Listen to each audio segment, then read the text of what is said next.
चलिए, जैसा कि हम आपको हमेशा से बताते आए हैं, आप किसी भी उम्र के शख्स हो, किसी भी तरह के व्यवसाय में या कारोबार में हो और ज़िंदगी के किसी भी तरह के पड़ाव में हो, आपके लिए एक आर्थिक रणनीति हमेशा सुनिश्चित की जा सकती है। और आज हमारा फोकस है कारोबारियों पर, एंटरप्रेन्योर्स पर, या जिनको अंग्रेजी में हम कहते हैं सेल्फ एम्प्लॉयड लोग, जो खुद का कारोबार करते हैं, खुद का व्यवसाय करना चाहते हैं और करते आ रहे हैं। इनकी ज़िंदगी एक नौकरी पेशा से बहुत अलग होती है। खासतौर से अगर इनकी आर्थिक ज़िंदगी की हम बात करें, कुछ लोगों के केस में ऐसा होता है कि उनको एक नियमित आय मिलती है। कुछ कारोबारियों के साथ ऐसा होता है, कुछ कारोबारी ऐसे भी होते हैं जो केवल एक सीजन के तहत उनकी इनकम होती है, उनकी कमाई होती है। अब ऐसे में आप ये सही निवेश रणनीति के जरिए कैसे सुनिश्चित करें कि आपके पास हर महीना न सिर्फ आपके खर्च के लिए पैसे हो, बल्कि आपकी पूरी ज़िंदगी आपको जिस तरह से बितानी है, जो आपके आर्थिक लक्ष्य हैं, ज़रूरतें तो पूरी हो ही हो, लेकिन उसके साथ साथ आपकी कमाई भी हो और आपकी मेहनत की कमाई आपको कैसे कमा कर दे।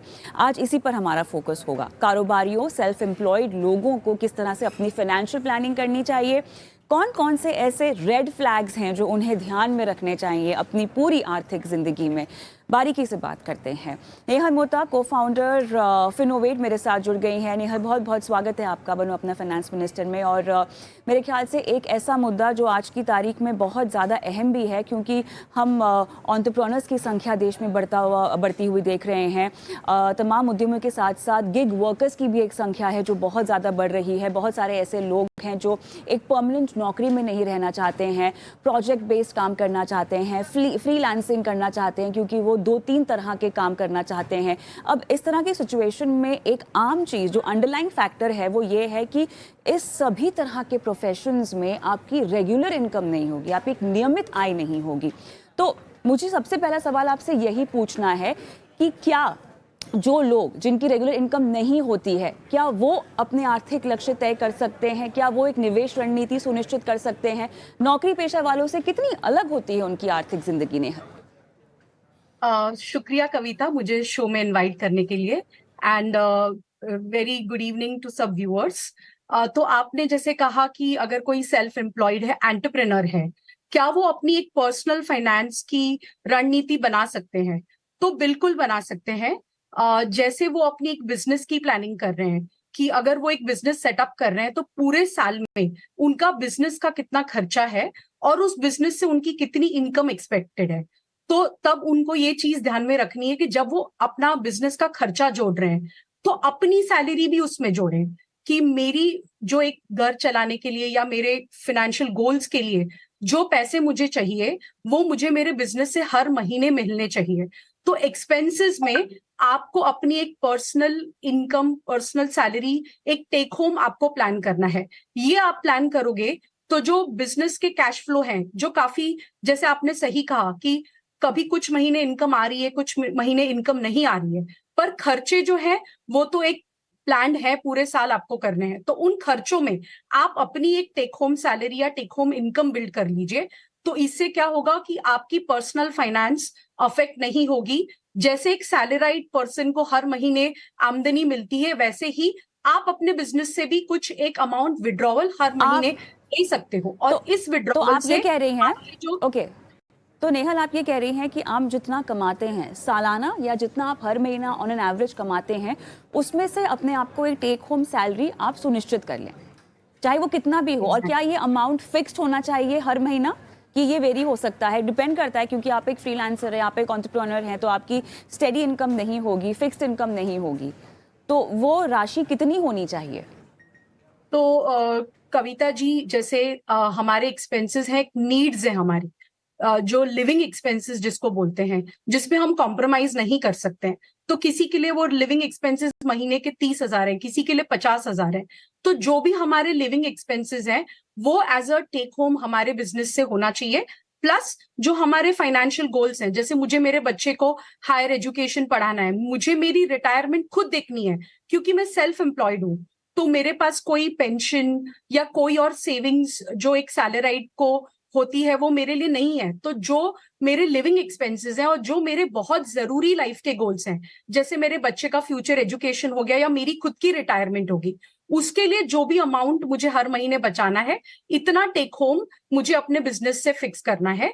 और उसके अलावा एक बोलते हैं डिस्क्रिशनरी एक्सपेंस, जैसे महंगा मोबाइल खरीदना या घूमने जाना या बड़े घर में रहना, ये सब कुछ एक डिस्क्रिशनरी एक्सपेंस है जो हम पोस्टपोन कर सकते हैं। पर जो चीज हम पोस्टपोन नहीं कर सकते, जो बहुत जरूरी है हमारी एक लाइफ को मेंटेन करने के लिए, वो हमारे लिविंग एक्सपेंसेस और जो हमारे बहुत ही जरूरी गोल हैं, जैसे बच्चे का एजुकेशन और हमारा खुद का रिटायरमेंट। तो उतना अमाउंट हमको हर महीने अपने बिजनेस से फिक्स करना है। आप मंथली ना करिए, पर साल का एक अंदाजा लगाइए कि मुझे जीने के लिए साल के 3 लाख 4 लाख, और मेरे बच्चे के एजुकेशन के लिए और मेरे खुद के रिटायरमेंट के लिए जी साल के 2 लाख, जी। ये 6 लाख एक बात रुपए समझ में आ गई नेहा, यहाँ पे take क्लियरली आप ये कह रही हैं कि खर्चों को सुनिश्चित करें, उसके बाद आपकी ज़िंदगी के जो अहम लक्ष्य हैं वो आप आके उसमें आपकी रिटायरमेंट शामिल हो सकती है, आपके बच्चों की पढ़ाई लिखाई, और साथ ही अगर आप ऐसे उम्र के पड़ाव में हैं जहाँ पे आप शादी करने वाले हैं, तो उसके बाद जो आपके ऊपर जिम्मेदारियां आने वाली हैं ज़िंदगी में, उसके लिए आप पहले से ही सोच लें। और पूरे व्यवसाय में से जो एक हर महीना टेक होम जो एक नौकरी पेशा को मिलती है, वो आप अपने लिए सुनिश्चित कर लें। लेकिन इसके अलावा एक और बहुत इंपॉर्टेंट चीज़ है इंश्योरेंस। मेरे ख्याल से नेहल, हमें फाइनेंशियल प्लानिंग की जो शुरुआत होती है वो अक्सर इसी स्टेप से सबसे पहले होती है कि आप अपने रिस्क को कवर करें, अपनी ज़िंदगी को कवर करें। ख़ासतौर से तब करना ये और भी ज़्यादा ज़रूरी हो जाता है जब आर्थिक तौर पे लोग आप पर आश्रित होते हैं, जब आपके पास फाइनेंशियली डिपेंडेंट लोग हैं आपके परिवार में। उस वक्त लाइफ इंश्योरेंस और उसके बाद अपने लिए एक हेल्थ इंश्योरेंस खरीदना बहुत ज़रूरी हो जाता है। नेहा, तो जैसे आपने सही कहा कि एक टर्म इंश्योरेंस पॉलिसी, क्योंकि आपका बिजनेस भी आप पे डिपेंडेंट है, आपके बिजनेस के कुछ एम्प्लॉयज हैं जिनके लिए आप एक की पर्सन हो बिजनेस में, तो आपको 2 तरीके के इंश्योरेंस लेना काफी जरूरी है। एक तो है टर्म इंश्योरेंस पॉलिसी, जो आपकी एक पर्सनल इंश्योरेंस है कि अगर आपको कुछ होता है तो आपकी फैमिली को एक अमाउंट मिलता है जिससे वो पूरी जिंदगी जी सकते हैं, वैसी जिंदगी जी सकते हैं जो आप उनको देने वाले थे। तो एक पर्सनल टर्म इंश्योरेंस पॉलिसी जरूरी है। उसके अलावा क्योंकि आपका बिजनेस आप पे निर्भर है, आप एक की पर्सन हो उस बिजनेस के, तो मैं ये भी सलाह दूंगी कि एक कीमैन इंश्योरेंस जो आपको लेना चाहिए, जिसका प्रीमियम आपकी कंपनी पे कर रही है या जो भी आपके बिजनेस से आप पे कर रहे हो, अगर कुछ हुआ तो ये कीमैन इंश्योरेंस बिजनेस को हेल्प करता है और जो भी लाइबिलिटीज है या जो भी है वो सब्सटीट्यूट करता है कीमैन इंश्योरेंस। उसके अलावा जैसे आपने राइटली कहा कि अगर मैं कहीं एम्प्लॉयड हूं तो मुझे एक हेल्थ इंश्योरेंस पॉलिसी मिलती है, बट आप अगर सेल्फ एम्प्लॉयड हो तो ये आपकी खुद की रिस्पॉन्सिबिलिटी है कि आपकी एक हेल्थ इंश्योरेंस पॉलिसी होनी चाहिए। और आई विल से कि सिर्फ हेल्थ इंश्योरेंस पॉलिसी नहीं, एक पर्सनल एक्सीडेंट और डिसेबिलिटी इंश्योरेंस, क्योंकि आपका बिजनेस आप पे डिपेंडेंट है। अगर कुछ ऐसी बात हो गई कि आप 6 महीने 12 महीने टेम्परेरीली कुछ डिसेबल्ड हो गए और बिजनेस में नहीं जा सकते हो, टाइम नहीं दे सकते हो, तो तब वो इंश्योरेंस आपको काम आएगा। तो ये कुछ चीजें जरूरी है। और आपने एक रिस्क की बहुत इंपॉर्टेंट बात की, तो जी। इंश्योरेंस एक रिस्क का पहलू है, पर जो दूसरी चीज है बिल्कुल। इमरजेंसी फंड, जो इमरजेंसी मैं फंड उसी पर एक आ रही थी नेहल, मैं उसी पर आ रही थी, क्योंकि इस मामलों में वैसे तो इमरजेंसी फंड हर किसी के लिए बनाना बहुत ज़रूरी होता है, लेकिन खासतौर से वो लोग जो कि सेल्फ एम्प्लॉयड हैं, आपके लिए इमरजेंसी फंड उससे भी ज़्यादा ज़रूरी है जितना शायद एक नौकरी पेशा के लिए हो। तो क्यों ज़रूरी है? मौजूदा समय में देखा जाए तो कहाँ इमरजेंसी फंड के लिए आप निवेश कर सकते हैं, और उसके साथ जो बड़ा सवाल है कि कितना इमरजेंसी फंड आपके लिए काफ़ी होगा। नेहल, तो कविता, दो इमरजेंसी फंड टिपिकली एक सेल्फ एम्प्लॉयड को होना चाहिए। एक है जो पर्सनल एक्सपेंसेस की जो हमने बात की, उसके लिए इमरजेंसी फंड। तो आपको अपना घर चलाने के लिए और अपने जो भी इंपॉर्टेंट गोल्स हैं उसके लिए, अगर समझिए महीने के 50,000 का खर्चा है, तो एटलीस्ट 6 महीने का जो खर्चा है या 12 महीने का, 6 से 12 महीना, 3 लाख से लेके 6 लाख तक का आपका एक पर्सनल इमरजेंसी फंड होना चाहिए, जो किसी भी रीजन से आप अपने बिजनेस से ना विड्रॉ कर पाए, तो ये अमाउंट आपको तब काम आएगा। और जो दूसरा है आपके बिजनेस के लिए इमरजेंसी फंड, ये चीज हमने कोविड में देखी थी कि सडनली लोगों के बिजनेस बंद हो गए, पर जो उनके खर्चे थे, जो उनको सैलरी भरनी थी, रेंट भरना था, वो सब कुछ वैसे ही रह गया, पर इनकम बंद हो गई। तो उस पॉइंट ऑफ टाइम में अगर आपके बिजनेस में भी एक इमरजेंसी फंड है तो आपको काफी हेल्प होगा।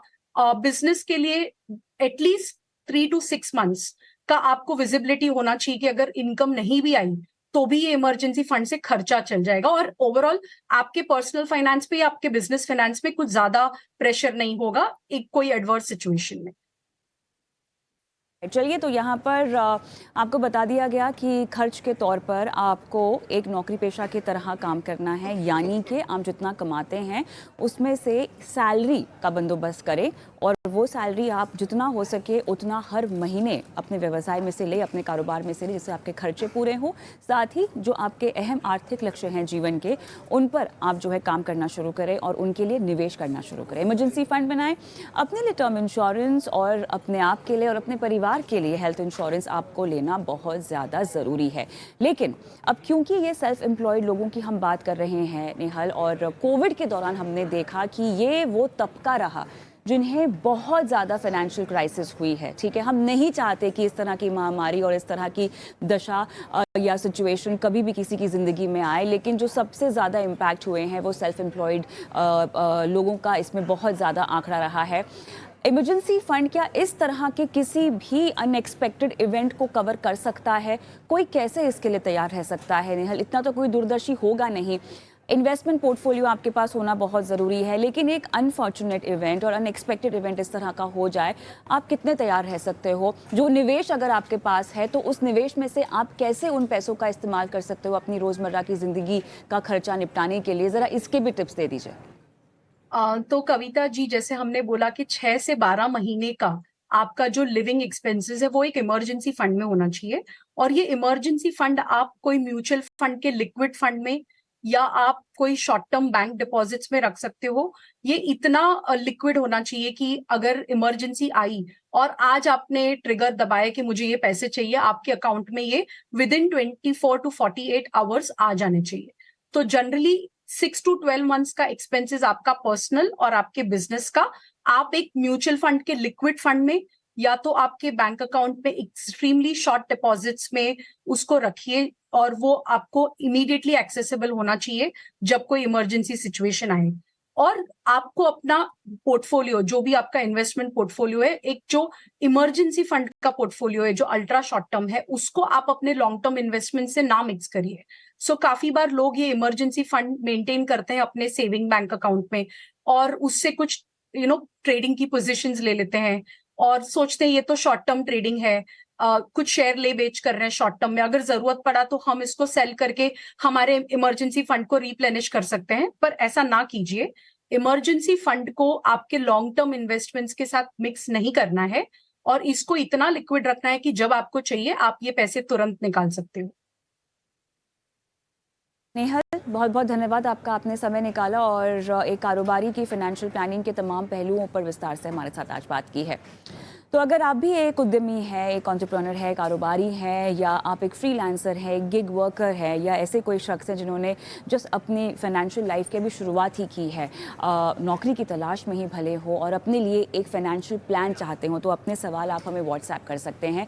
मैं ब्रेक पर जा रही हूँ, लेकिन ब्रेक पर जाने से पहले आपको एक व्हाट्सएप नंबर में दिए जा रही हूँ, क्योंकि हमें आपके पैसों का ख्याल है। हम आपको बताएंगे कि आपके आर्थिक लक्ष्य जो है आप कैसे प्राप्त कर सकते हैं। व्हाट्सएप नंबर नोट डाउन कीजिए और साथ ही अगर YouTube पर हमें देख रहे हैं तो YouTube पर भी अपने सवाल कमेंट बॉक्स में भेज सकते हैं। और आप चाहें तो हमारे साथ शो पर लाइव भी जुड़ सकते हैं, जहां पर हम सीधे आपकी बात कराएंगे हमारे एक्सपर्ट से। फिलहाल वक्त है एक ब्रेक का। ब्रेक के उस पार दर्शकों को शामिल करेंगे।